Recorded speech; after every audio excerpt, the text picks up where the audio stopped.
Hello दोस्तों, स्वागत है मेरे नए वीडियो में। दोस्तों, इस वीडियो में हम बिहार एसएससी इंटर लेवल 2024 के जीके जीएस को पोर्शन को करेंगे। दोस्तों, यह हमारा प्रैक्टिस सेट 23 है। साथ ही दोस्तों इसमें प्रीवियस ईयर के प्रश्न भी है। तो चलिए दोस्तों वीडियो को स्टार्ट करते हैं। तो दोस्तों यहाँ पहला प्रश्न है, हड़प्पा सभ्यता के औजार एवं हथियार अधिकतर बने होते थे।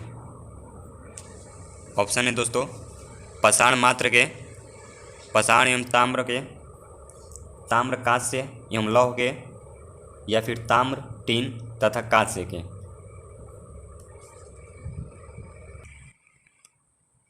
तो दोस्तों इसका राइट आंसर हो जाएगा ऑप्शन नंबर डी, ताम्र टीन तथा कांस्य के। ऑप्शन नंबर डी दोस्तों इसका राइट आंसर हो जाएगा।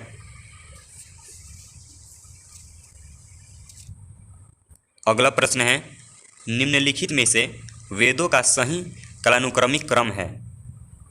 ऑप्शन है ऋग साम अथर्व यर्जु, या फिर ऋग साम यर्जु अथर्व, या ऋग अथर्व साम यर्जु, या साम ऋग अथर्व यर्जु।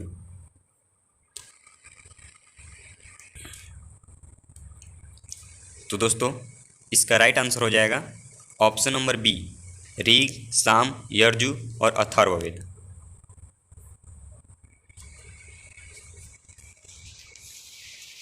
अगला प्रश्न है, उपनिषदों को वेदांत के रूप में भी जाना जाता है, उनकी कितनी संख्या है। ऑप्शन है 96, 105, 108 या फिर 112। तो दोस्तों इसका राइट आंसर हो जाएगा option number C, 108। Option number C दोस्तों इसका राइट आंसर हो जाएगा, इसको ध्यान में रखिएगा। अगला प्रश्न है, निम्नलिखित को मिलाइए।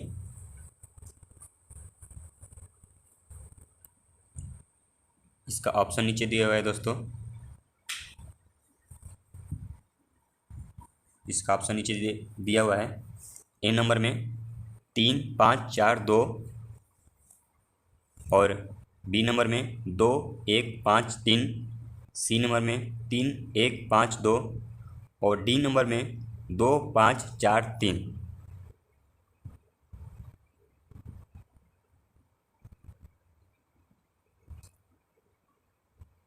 इसका राइट आंसर दोस्तों बताना है।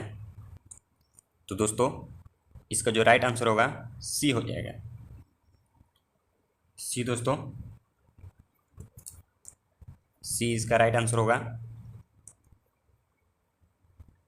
3, 1, 5, 2। इसको यहाँ पर समझेंगे दोस्तों, इसका हो जाएगा 3 झेलम, इसका हो जाएगा 1 चिनाव, और इसका हो जाएगा 5 रावी, और विपाशा का हो जाएगा व्यास।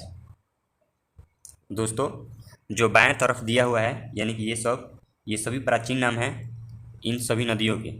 अर्थात दोस्तों विपाशा जो है झेलम नदी का प्राचीन नाम है, एस्किनी जो है चिनाव नदी का प्राचीन नाम है, परुष्णी जो है रावी नदी का प्राचीन नाम है, तथा विपाशा जो है वो व्यास नदी का प्राचीन नाम है। दोस्तों ये सारे नदी जो है महत्वपूर्ण हैं, जो कि मुख्य रूप से इसमें विपाशा को पूछता है ये वाला कि विपाशा किस नदी का प्राचीनतम नाम है, तो व्यास। इसको मुख्य रूप से कई एग्जामों में पूछ चुका है दोस्तों, तो इसको मुख्य रूप से आप ध्यान में रखिएगा विपाशा को, जो कि व्यास का प्राचीन नाम है। बढ़ते हैं अपने अगले प्रश्न की ओर। अगला प्रश्न है दोस्तों, जैनियों के अनुसार जैन धर्म के संस्थापक कौन हैं। ऑप्शन है ऋषभ, महावीर, अरिस्टनेमी या पार्श्वनाथ।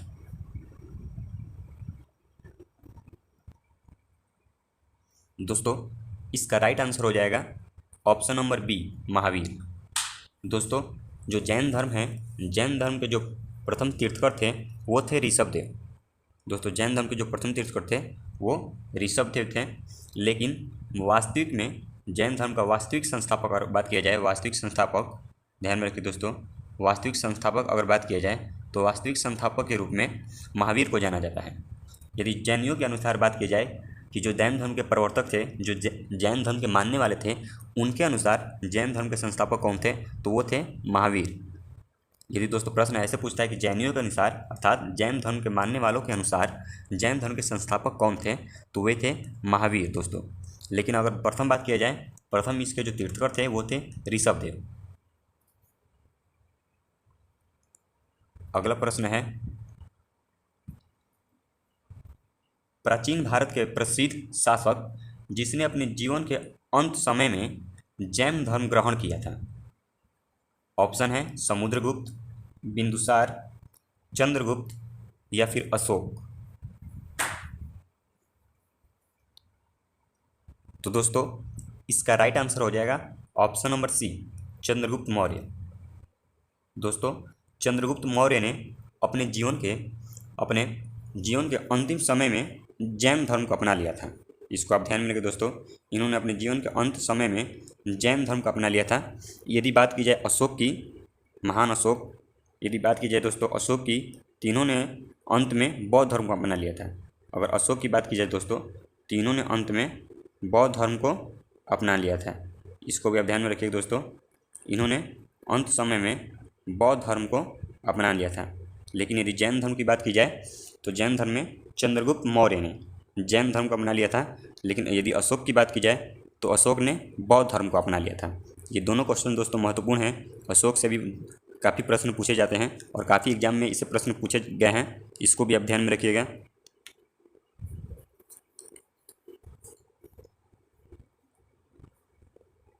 अगला प्रश्न है, अशोक के शिलालेख लिखे गए हैं। ऑप्शन है ग्रीक में, खरोष्टी में, अरामीक में या फिर संस्कृत में।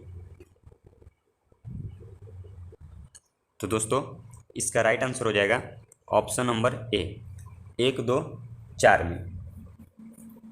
माफ़ कीजिएगा दोस्तों, इसका आंसर बी होगा, माफ़ कीजिएगा, ऑप्शन नंबर बी, 1, 2 और 3 में, अर्थात संस्कृत को छोड़कर ग्रीक, खरोष्टी और अरामीक, इन तीनों भाषाओं में अशोक के शिलालेख लिखे गए हैं। ऑप्शन नंबर बी दोस्तों 1, 2, 3 यानी कि ग्रीक, खरोष्टी, अरामीक, इन तीनों भाषाओं में जो उनके शिलालेख था, जो अशोक महान का शिलालेख था, वो लिखे गए हैं इन तीनों भाषाओं में। तो इसको ध्यान में रखिएगा। अगला प्रश्न है, पंचतंत्र लिखा गया है। ऑप्शन है कालिदास, विष्णु शर्मा, तुलसीदास या फिर बाणभट्ट। तो दोस्तों इसका राइट आंसर हो जाएगा option number B, Vishnu Sharma. दोस्तों विष्णु शर्मा के द्वारा पंचतंत्र जो है ये लिखा गया है। इसको ध्यान में रखिए दोस्तों, विष्णु शर्मा के द्वारा पंचतंत्र को लिखा गया है।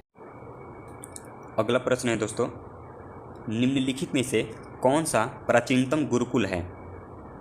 ऑप्शन है उज्जैन, नालंदा, विक्रमशिला या फिर तक्षशिला।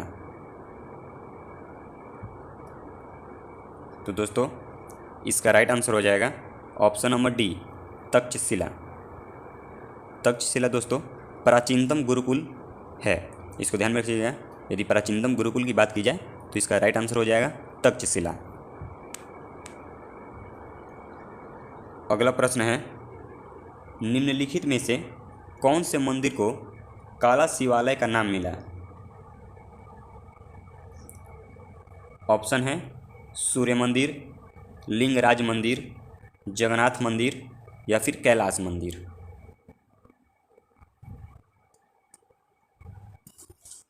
तो दोस्तों इसका राइट आंसर हो जाएगा ऑप्शन नंबर ए, सूर्य मंदिर।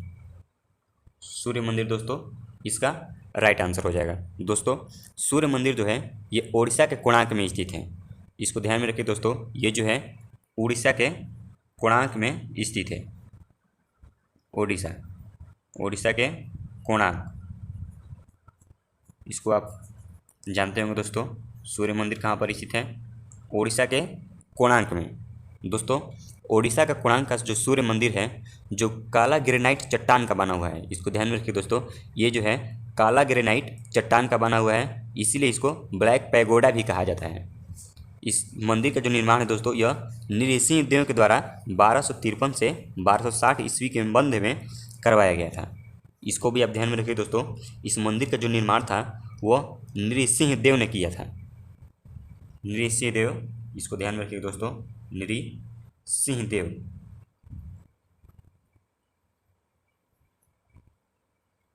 नृसिंह देव ने इसका निर्माण करवाया था। इसको भी आप मुख्य रूप से याद रखिए दोस्तों। जो सूर्य मंदिर है ये उड़ीसा के कोणार्क में स्थित है और ये काला ग्रेनाइट चट्टान से बना हुआ है, जिसके कारण इसे काला शिवालय भी कहा जाता है। और साथ ही ये जो है नृसिंह देव के द्वारा इसको बनवाया गया है। इसको भी आप ध्यान में रखिएगा दोस्तों। अगला प्रश्न है, बंगाल का प्राचीन नाम था। ऑप्शन है मत्स्य, गौड़, वत्स या कामरूप।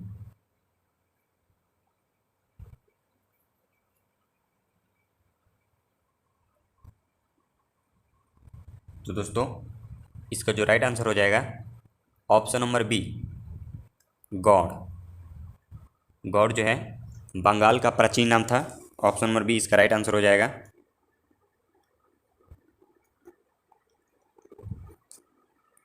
B number. यदि बात की जाए दोस्तों कामरूप की, तो कामरूप जो है असम का प्राचीन नाम है। इसको भी आप ध्यान में रखिएगा दोस्तों। कामरूप जो है असम का प्राचीन नाम है कामरूप और बंगाल का प्राचीन नाम है गौड़। इन दोनों को आप याद रखिएगा दोस्तों, इन दोनों नामों को। तो बढ़ते अपने अगले प्रश्न की ओर। अगला प्रश्न है, नागर, द्रविड़ और बेस 3 प्रमुख हैं उपमहाद्वीप के जातीय समूह, भारत के प्रमुख संगीत घराने, भारतीय मंदिरों की वास्तुशैली या भारत का भाषाओं के आधार पर बंटवारा, या ऑप्शन नंबर डी, भारत का भाषाओं के आधार पर बंटवारा। दोस्तों आप इसका आंसर कीजिएगा। तो दोस्तों इसका राइट आंसर हो जाएगा ऑप्शन नंबर सी, भारतीय मंदिरों की वास्तुशैली।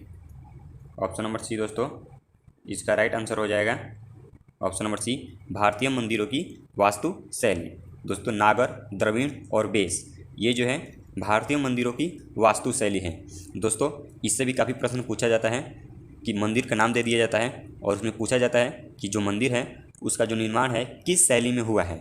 तो दोस्तों ऑप्शन में नागर, द्रविड़, बेस ये सारे ऑप्शन में रहते हैं। उसमें से हमको बताना होता है कि वो मंदिर जो है इन तीनों में से किस शैली पर बना हुआ है। तो ये तीनों को याद रखिएगा दोस्तों, नागर, द्रविड़ और बेस ये तीनों जो शैलियाँ हैं ये मंदिरों की वास्तुशैली है। इसको ध्यान में रखिएगा। अगला प्रश्न है, भारत में सर्वप्रथम यह सिद्धांत दिया गया कि पृथ्वी सूर्य की परिक्रमा करती है। ऑप्शन है कलहण द्वारा, ब्रह्मगुप्त द्वारा, बाणभट्ट द्वारा या आर्यभट्ट द्वारा।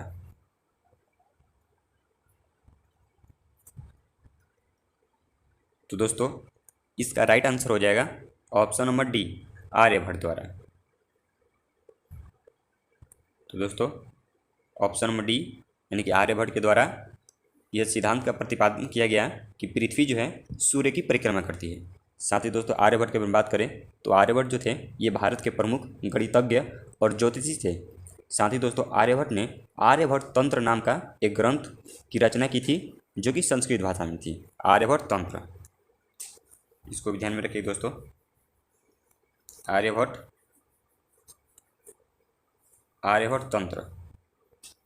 तंत्र नामक एक ग्रंथ की रचना की थी जो कि संस्कृत भाषा में था।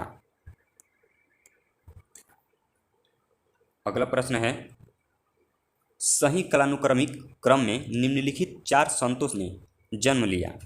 ऑप्शन है कबीर, नानक, चैतन्य, तुलसीदास। दोस्तों इनके जन्मों के आधार पर इनको क्रम के रूप में सजाना है।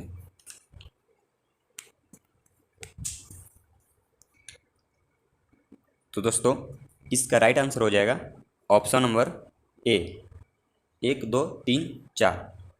इसका अर्थ ये है दोस्तों, कबीर का जन्म सबसे पहले हुआ था, उसके बाद नानक का, उसके बाद चैतन्य का, और उसके बाद तुलसीदास का। साथ ही दोस्तों, यदि बात की जाए इनका जन्म कब कब हुआ था, तो कबीर का जन्म जो है 1440 में हुआ था। इसको ध्यान में रखिएगा, 1440 ईस्वी में कबीर का जन्म हुआ था। और गुरु नानक का जो जन्म था वो 1469 में हुआ था। 1469 ईस्वी में गुरु नानक का जन्म हुआ था। और चैतन्य का जन्म 1486 ईस्वी में हुआ था।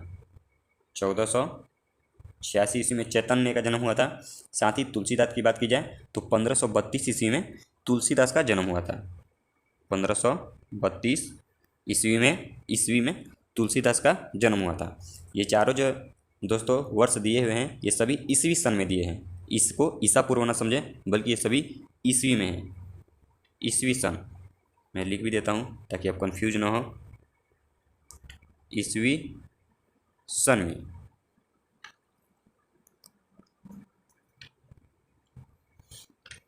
अगला प्रश्न है, शेरशाह अच्छी तरह से अपने प्रशासनिक कौशल के लिए प्रसिद्ध हैं, विशेष रूप से अपने क्रय विक्रय नियंत्रण प्रणाली, भूमि राजस्व प्रणाली, मनसबदारी प्रणाली, न्याय एवं आदेश।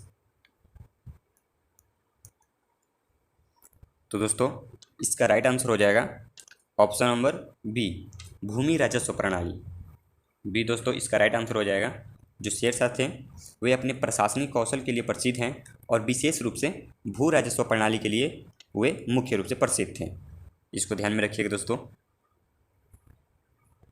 अगला प्रश्न है, बुलंद दरवाज़ा जो कि अकबर द्वारा निर्मित है वह किसकी विजय का प्रतीक है? ऑप्शन है ओडिशा, बंगाल, दिल्ली या गुजरात।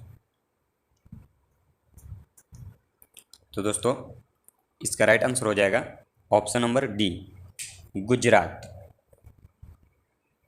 दोस्तों बुलंद दरवाज़ा जो है अकबर द्वारा निर्मित है और इन्होंने गुजरात पर विजय प्राप्त करने के बाद इसको बनवाया था।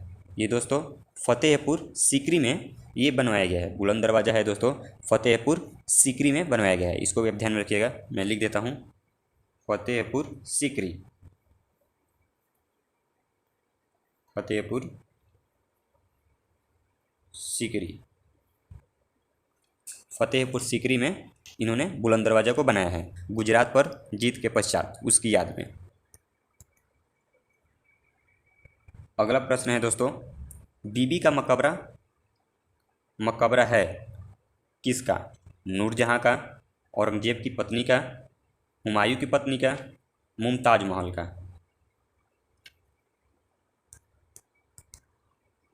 तो दोस्तों इसका राइट आंसर हो जाएगा ऑप्शन नंबर बी, औरंगजेब की पत्नी का।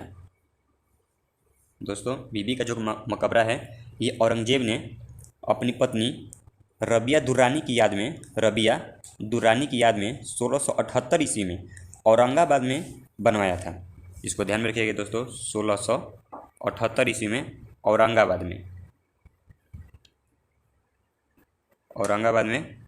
इसको बनवाया था। साथ ही इसकी पत्नी का जो नाम था रबिया दुर्रानी, रबिया दुर्रानी इसकी पत्नी का नाम था। इसी पत्नी की याद में 1678 ईस्वी में औरंगाबाद में इसने इस मकबरे को अर्थात बीबी के मकबरे को बनवाया था। अगला प्रश्न है दोस्तों, निम्नलिखित प्रदेशों या राज्यों में से एक है जो अकबर के शासनकाल के अंतर्गत मुगल साम्राज्य की सीमाओं से बाहर था। ऑप्शन है खानदेश, काबुल, बीजापुर या फिर कश्मीर। तो दोस्तों इस प्रश्न का आंसर आप लोग कमेंट बॉक्स में कीजिएगा। ये दोस्तों प्रश्न आपके होमवर्क के लिए है, आप इसको कमेंट बॉक्स में करके ज़रूर आंसर सेंड कीजिएगा। तो चलिए दोस्तों हमारा वीडियो यहीं पर समाप्त होता है। दोस्तों वीडियो अच्छा लगा हो तो इसे लाइक करें और साथ ही इस चैनल पर नए हैं तो इस चैनल को सब्सक्राइब जरूर कर लें। मिलते हैं दोस्तों अपने अगले वीडियो में, तब तक के लिए धन्यवाद।